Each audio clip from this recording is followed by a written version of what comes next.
नाज़रीन, आपको ताज़ा तरीन खबर से अपडेट कर रहे हैं।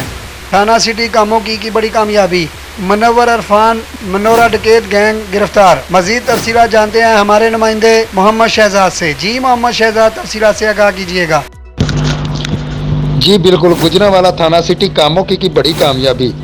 डीएसपी मलक आमर की जेर निगरानी एसएचओ नदीम खालद और इनकी टीम के बहादुर अफीसर एएसआई इमरान मतलूब की मुनव्वर उर्फ मुनव्वरा गैंग के खिलाफ बड़ी कार्रवाई करते हुए 3 मुलजमान को गिरफ्तार कर लिया, जिनमें नवाज, मुनव्वर, वकास वगैरह शामिल हैं। और इनके कब्जे से 3 मोटरसाइकिल, 2 अदद प्लेटफार्म सीएनजी रिक्शे और 1 लाख रुपया नकद बरामद करके मुकदमा दर्ज कर दिया।